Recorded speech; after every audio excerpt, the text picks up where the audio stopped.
Right, you're asked to write, f of x as a series of cosines. Look at this. The interval of definition for this function is, 1 to pi. Sorry, 0 to pi.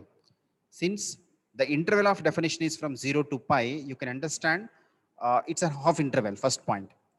But you see, there is no word, which says about half range. Normally, when the function is defined in the interval from 0 to pi, when the function is defined in the interval from 0 to pi, normally we expect a half range series, isn't it? But see here,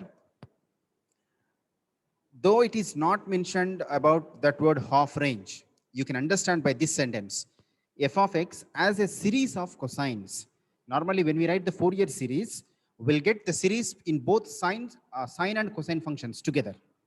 But when you get only cosine functions as a series, right? When you get the series only with cosine functions, it is only in the case of half range series. Correct? So keeping that in mind, see, we are just trying to write the half range itself, though it is not mentioned, though that word is not given in the question. You can understand, we can find what you call the half range Fourier series. So I'm just writing this. Given f of x is equals to 1 in the interval from 0 to pi by 2, minus 1 in the interval from pi by 2 to pi. Fine. Now, as you understood, now we need to find out the half range cosine series. So I'm just writing that the half range cosine series for the function f of x is, I hope you remember, when it is a half range cosine series, we'll get the series in terms of cos functions. So I'm just writing it like this. It is f of x is equals to a naught by 2 in terms of even functions. A naught by 2 plus summation n is equals to 1 to infinity a n into interval is 0 to pi, right? So we'll get it as cos nx. Now what are these two? Let me calculate these two coefficients where a naught is equals to, it is 2 by pi integration from 0 to pi fx dx. Right? And let me also write what is this an. An is equals to 2 by pi integration from 0 to pi fx into cos nx dx. Right? Now using these two formulae, let me just evaluate, the values of a naught as well as an. And then we can substitute to get the half range Fourier series. Right? So I'm just considering first of all a naught. A naught is equals to, I'm just substituting, I hope you remember, while evaluating this integral, see, the integration is to evaluate between 0 and pi. But when the function f of x, you see in the definition of f of x, there is a break at pi by 2.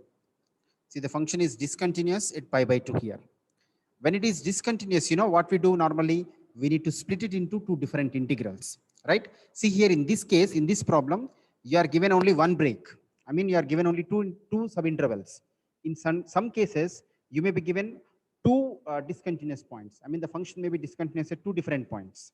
In that case, what happens? The total interval will be divided into three subintervals, right? You may have any finite number of discontinuities. Okay, so that's one point. Remember, depending on the number of discontinuous points, we divide that into different subintegrals, right? So here I'm just writing it like this for convenience. Though it is to integrate from 0 to pi, because the function has a discontinuity at pi by 2, I'm dividing this into two integrals. Integration from 0 to pi by 2 fx dx plus integration from pi by 2 to pi fx dx. All right. Then see, it is equals to 2 by pi. Think of it this way. In the interval from 0 to pi by 2, how much it is, you see, f of x. In the integral from 0 to pi by 2, the function what you are given is only 1. It's a constant anyway. Plus in the interval from pi by 2 to pi,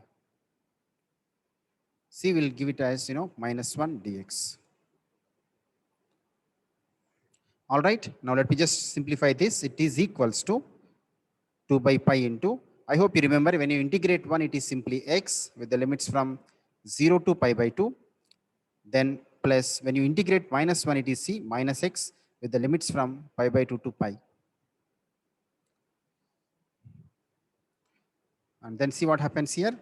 If you substitute the limits, I'm just substituting here itself, you see, it is equals to 2 by pi. If you keep this aside, from here first term, if you substitute the upper limit x is equals to pi by 2, we'll get it as pi by 2. And then when you substitute the lower limit, we'll get it as simply 0. Then plus, here it is actually minus x. So when you substitute upper limit pi, we'll get it as minus pi. Then actually minus, I'm just not writing that 0 so that I can write this easily. Minus, actually see, I'm writing this minus to mention what you call the lower limit. Minus, and when you substitute x is equal to pi by 2, it becomes minus pi by 2. So it becomes plus pi by 2 here. Let's see what happened. 2 by pi into, when you substitute x is equal to pi by 2, you got it as pi by 2. Then when you take x is equal to 0, it is 0. I have not written. Then this plus, I've carried this plus as it is. Here it is, this plus.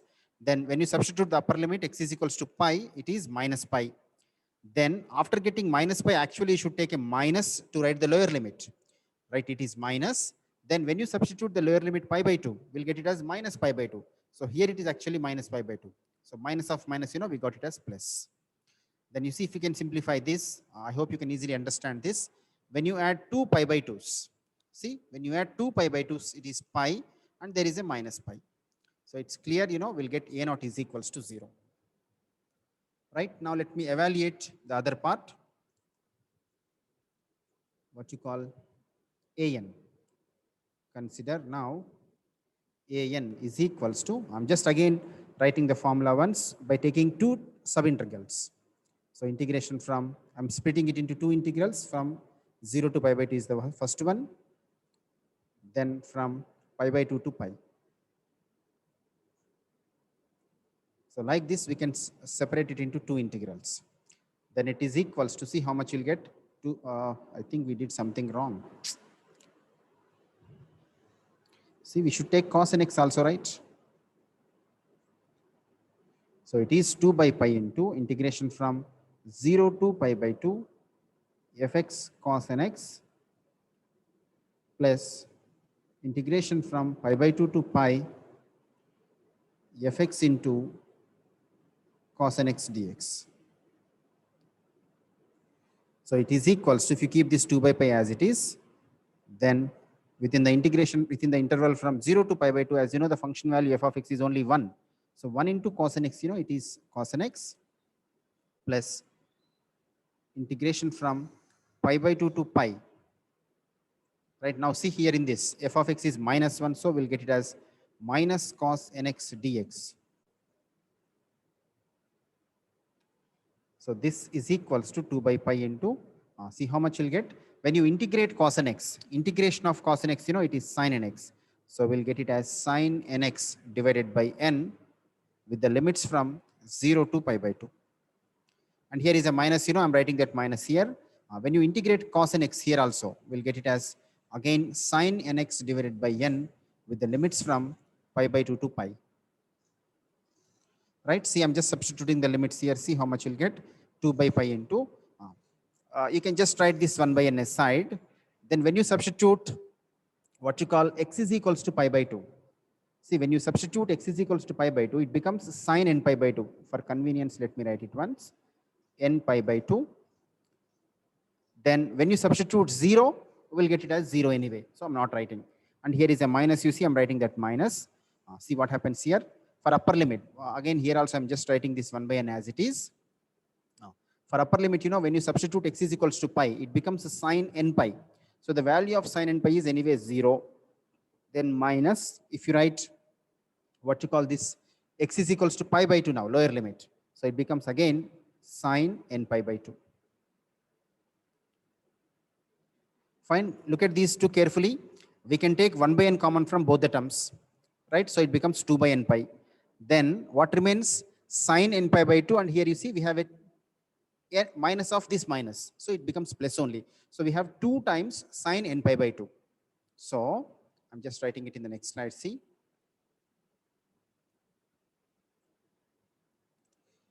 it is equals to, right, when you take n common from them, you'll get first of all 2 by n pi, and then we have 2 times sine n pi by 2. I hope you remember, when you take sine n pi or simply sine pi, when you take n is equals to 1, sine pi value is 0. But if you take n is equal to 1, how much is sine pi by 2? Recall it. Sine pi by 2 is 1, right? Sine n pi is 0 or sine pi is 0, but sine pi by 2 is 1. Then you take sine 2 pi. If you take n is equals to 2 here, look at it. When you take n is equals to 1, you will get sine n pi by 2 as 1. If you take n is equals to 2, it becomes actually sine pi. 2 can be cancelled then. Sine pi is again 0. Then if you take sine n is equals to 3, see it is sine 3 pi by 2. Sine 3 pi by 2 value is again minus 1.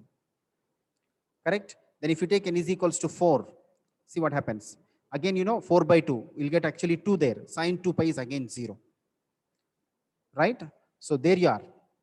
For even values of n, sine n pi by 2 is directly 0. For even values of n, sine n pi by 2 is 0. And for odd values of n, you're not getting a single value, I mean to say. For certain numbers, you are getting what you call plus 1. And for certain other values, you see, you're getting minus 1. So how can we write that sine n pi by 2 value now? Right, so when n is even, we get an is equals to 0. And when n is odd, only you will get this much. Of course, for certain values of n, you will get plus 1, and for certain other values of n, you'll get minus 1 here. So the half range cosine series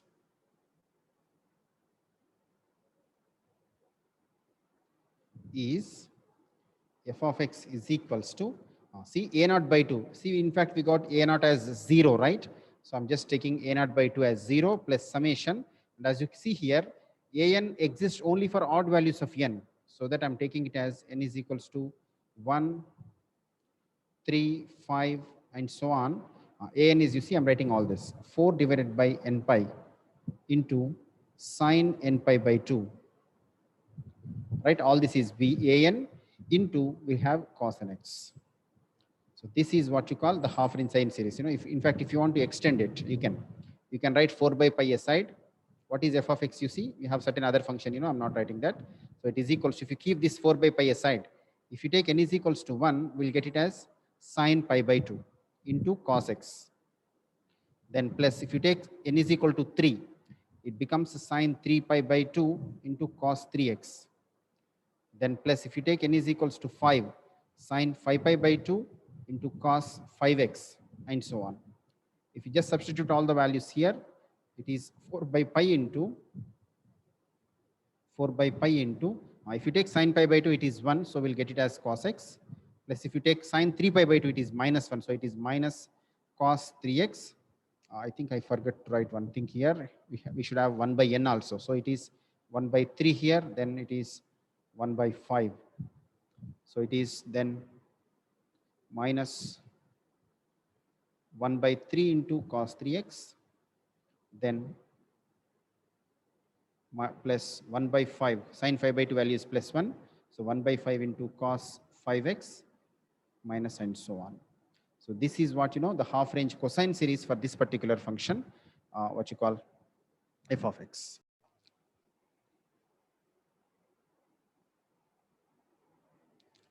Right, see, now, till now you see, we had seen problems on, problems where the functions are defined in pi periodic intervals, either 2 pi periodic, 2 pi length intervals or pi length intervals. Now look at the question carefully. You are given one function, that is fine, but the interval is, see, it is involved, numbers which are not multiples of pi, right? Normally when it includes pi or some other multiples of pi, 2 pi, such things, then, we had seen all those Fourier series expansions. When it is given, like this, you should understand it's a question of arbitrary interval. So keeping that in mind, you need to take its respective formula. Given f of x is equals to 2x square plus 3. And the interval,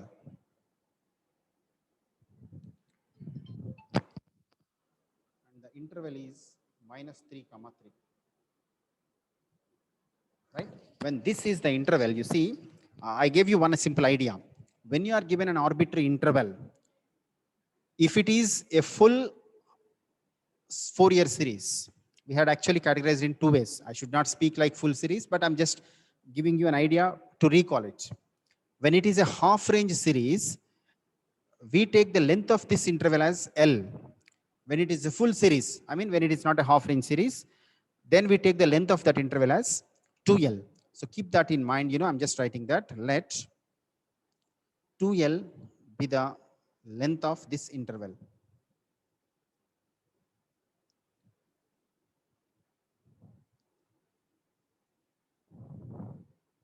Right? If you take this as 2L, then what happens to 2L? You see, distance, it is upper value minus lower value minus 3. So 3 minus of minus 3, it is 2L is equals to 6. And from that, you can also calculate the value of L as 3. Right? Of course, in other way also you can understand this. It is like minus L2 plus L. So that also you can understand the value of L as 3. But this idea, whatever I'm writing here, is common to every problem. In every case, you can take this. So I'm just continuing with the same idea. Now see, we understood the value of L as 3. Then if I write the formula, therefore, the Fourier series of f of x is in this interval minus 3 comma 3 is given by how much it is. You see, f of x is equals to, normally we write like this, you see, a naught by 2 plus summation an. See here, now the interval is arbitrary interval. That's how we write it like this: an into cos n pi x by L, then plus bn into sine n pi x by L,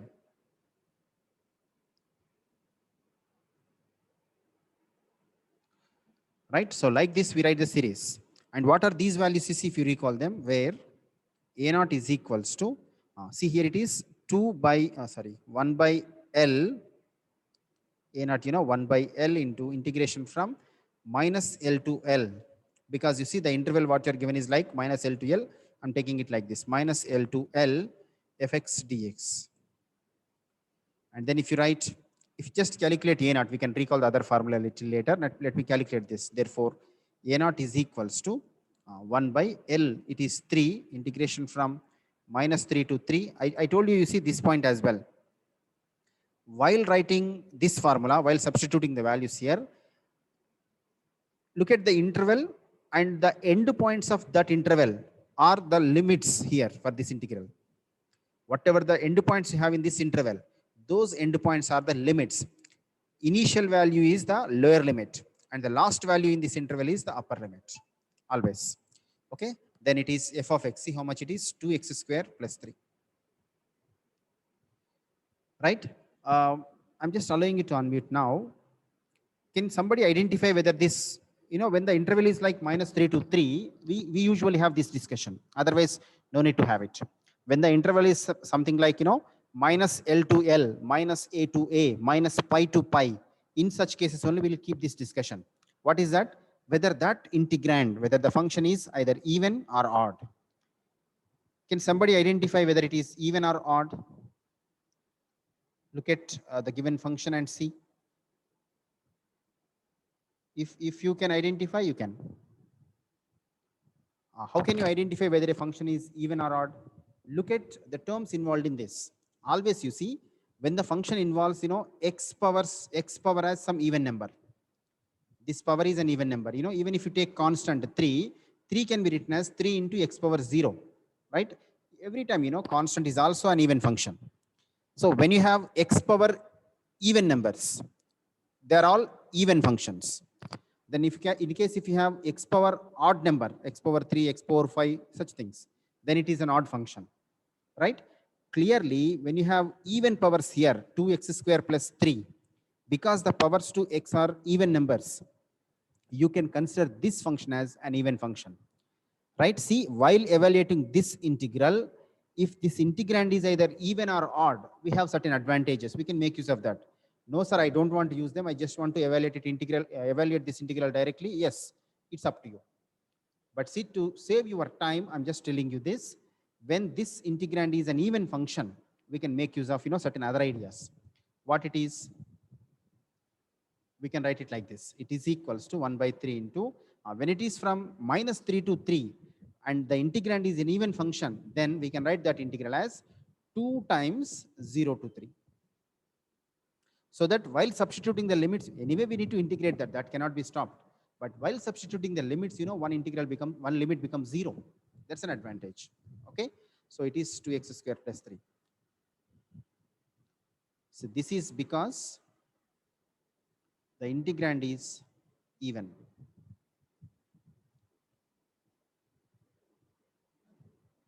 Right? So this can be written as 2 by 3 into, see how much when you integrate this, you can write this 2 as it is. When you integrate x square, it is x cube by 3, plus when you integrate 3, it is 3x. And the limits are from 0 to 3. Let us substitute into this 2 by 3 into, when you substitute the upper limit first. Upper limit is 3. If you take x is equals to 3 here, 3 cube, 27 by 3.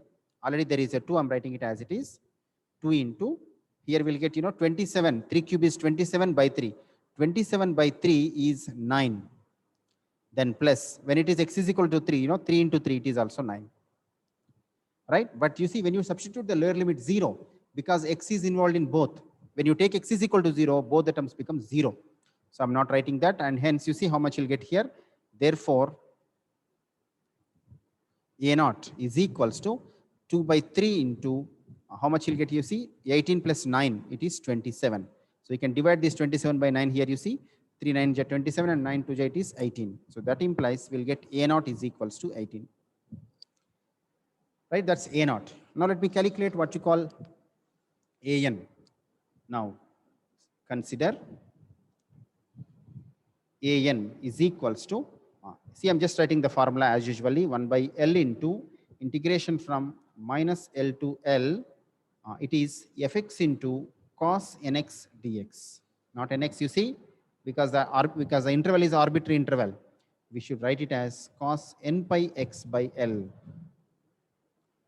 Right? Cos n pi x by L dx. Now let me substitute everything into this. So it is equals to 1 by 3 integration from minus 3 to 3 fx. Fx is, this function 2x square plus 3 into, here also I'm substituting x, L is equals to 3. It is cos n pi x by 3 dx.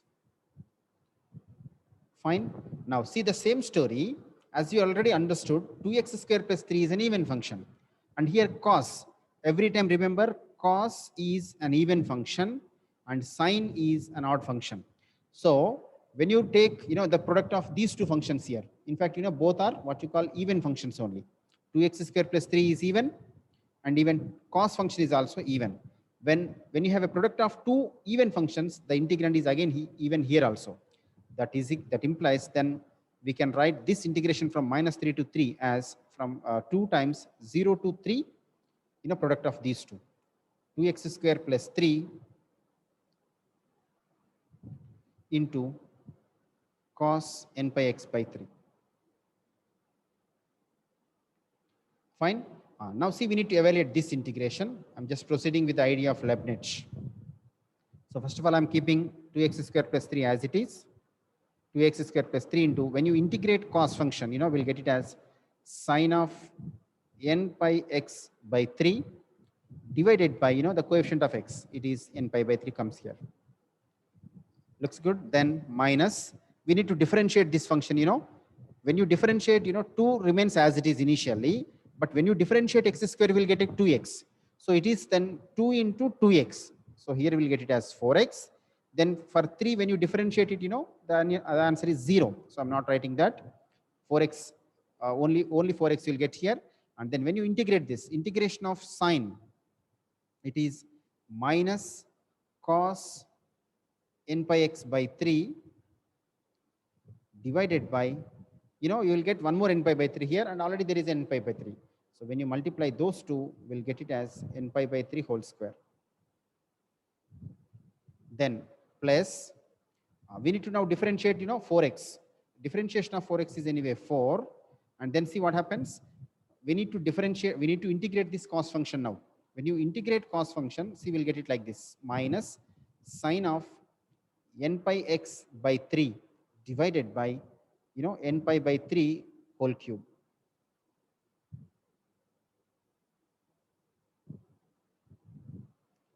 Right? So that's the integration. And now here the limits are from 0 to 3.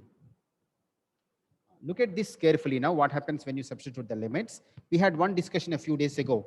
After evaluating this integral, if you get, you know, sine function in any term, you see you got sine function in both first term as well as the last term. When you substitute x is equal to 3 here, you see what happens? 3 will be cancelled out. Right? When you substitute x is equal to 3, 3 will be cancelled out. When 3 is cancelled out, you know how much remains here? Only sine n pi. The value of sine n pi is 0. The same thing happens even in the third term. Look at it. When you substitute x is equal to 3, it remains only sine n pi and its value is 0. So for upper limit, we are getting the first term as well as the last term. Both are zeros. Interesting. Then when you take x is equal to 0, lower limit. If you take x is equal to 0, again here it becomes a sine 0. Even in the third term, it becomes a sine 0. So that both become 0. So because of that sine function, we are getting the first and last term. Both are zeros. So we can simply ignore them. Right? The only term which have some importance is the second term now. And moreover, you see we have two negative signs here. We can just multiply them. Okay. So if you just proceed further, 2 by 3 is there. I'm writing here carefully. Look at it. So it is equals to 2 by 3 into, first of all, I'm writing the upper limit. For upper limit, the first term is 0, not writing. Then when you multiply these two negative signs, it is positive, fine. And now you're substituting x is equals to 3. So when you substitute x is equal to 3 here, you see 4 times 3. We'll get it as 12. And see, look at the denominator here. We have 1 by n pi by 3 whole square. Let us take this to the numerator. When you write 1 by n pi by 3 whole square, so it comes out as 9 divided by n square pi square into, then what remains here, you see, cos n pi by x by 3. Here now in this, if you substitute x is equal to 3, 3 will be cancelled out and it remains as cos n pi. So the value of cos n pi is minus 1 to the power of n. So this is what you get for upper limit, right? The other terms are already zeros. So I'm now taking minus. If you take the lower limit, see how much you'll get. You need to take now x is equals to 0. Already we had seen first and last terms are getting zeros. Now in the second term also, because you have a 4x, we have a 4x, you see, because of that x, when you take x is equal to 0 here, it becomes 0 and 0 into something is anyway 0. So that all the three terms become 0 for lower limit. So here you will get only this particular term here. So this is equals to, see how much you'll get here. You can divide 12 by 3. It is 4. So 2 4 8. 8 times 9 it is 72 divided by n square pi square into minus 1 to the power of n. So this is, you know, an. Now see, we need to calculate bn. Consider bn is equals to, I'm just writing the formula once, 1 by L into integration from minus L to L fx into what you call sine n pi x by L. So this is equals to 1 by 3 into integration from minus 3 to 3. See, the function fx is 2x square plus 3 into here. We'll get it as sine n pi x by 3. Now see, if you recall, 2x square plus 3 is an even function, but sine is an odd function. Right? When you have a product of those two, certainly the integrand, you know, this product is an odd function. So when you integrate an odd function between minus 3 and 3, certainly, you know, we'll get the integral value as 0. So this integral value bn is 0. This is because the integrand is odd.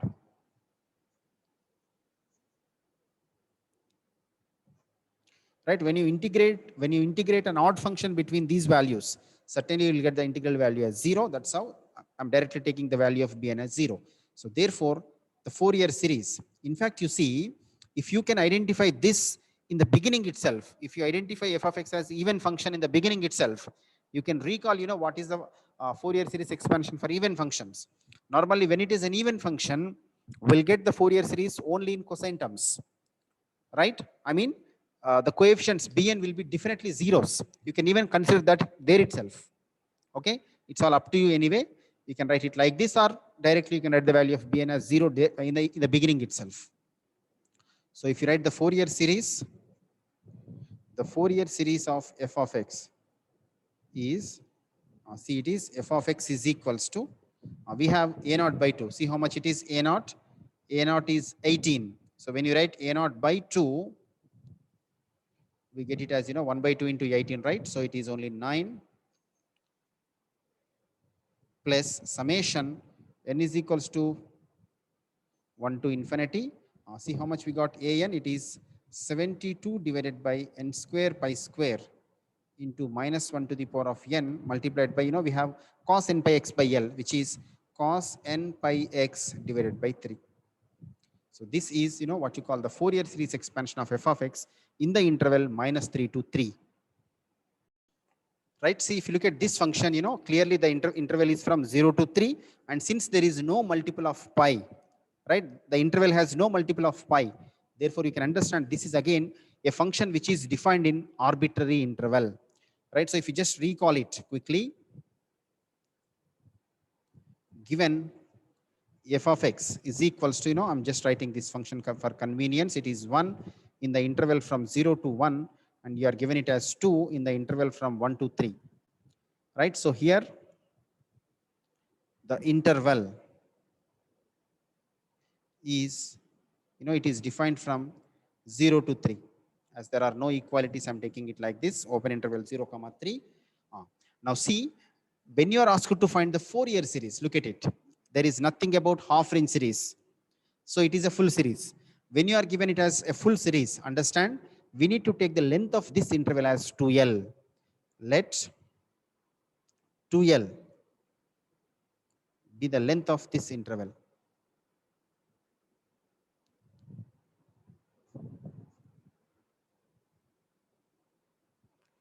Let 2L be the length of this interval. Therefore, we'll get 2L is equals to 3 minus 0 length, which is equals to, we'll get 2L as simply 3. And therefore, we can write L is equals to 3 by 2. Fine. Now, keeping this L value, we can write the Fourier series. Therefore, the Fourier series, as we have written in the previous case, the similar way, you can write down this one. The Fourier series of f of x is, we write it like this. You see, f of x is equals to what it is, a naught by 2 plus summation an into cos n pi x by L plus bn into sin n pi x by L. Right? So we write the Fourier series like this. And while calculating a naught, you see, as we did in the first problem today, where a naught is equals to, we actually write this formula. It is 1 by L into integration from, look at this carefully, 0 to 2L. Right? As we already understood, 2L is equals to 3. The interval what you are given in the question is from 0 to 3, right?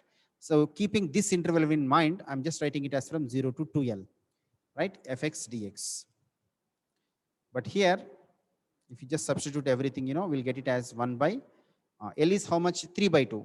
So we'll get it like this, 1 divided by 3 by 2. Then integration from 0 to 3. We don't know actually directly the function f of x. I mean, f of x has a break at 1. So we need to now divide this into integral, or else we need to divide this integral into two subintegrals like this. So we can write it as 1 by 3 by 2 means it is 2 by 3. And then we split it into two parts, like one from 0 to 1 and the other one between 1 and 3. So we just split it into two integrals like this. Now in the first half, in between 0 and 1, the function what you are given is 1. And in the integral from 1 to 3, look at it, the function value what you are given is 2. So let us just substitute them and integrate it. Integration from 0 to 1, f of x, it is simply 1. Then in the other half, 1 to 3, the function value what you are given is 2. So if you just simplify this, you will get the value of what you call a naught. So it is equals to 2 by 3 into, when you evaluate this integration of 1 is, I hope you know this, it is simply x from 0 to 1. And when you integrate 2, it is 2x with the limits from, 1 to 3. So when you substitute the limit, see what happens here. When you take upper limit for this, we'll get it as 1 minus 0. And when you take upper limit here, you see 2 times 3, 6 minus 2 times 1, it is 2. See how much you are getting totally? It is 1 and here it is 4. 1 plus 4, it is 5. So totally the value of A naught is 10 by 3. Right? So in a very similar way, you can also find out what you call AN and BN. Right? As we did in the previous problem, we can use the same formula for AN. See, we used AN here. We calculated AN here with the same formula as you can see here, 1 by L. But now here we took actually limits from minus L to L. But for now, the next problem, the limits are from 0 to L. They're from 0 to 3. But other integrand is quite same. Okay. So keeping that in mind, I want to leave this to you. Try it. Otherwise, we'll see this in the next class. Okay. I'm just stopping this. If you have any other questions, feel free to contact me through our group.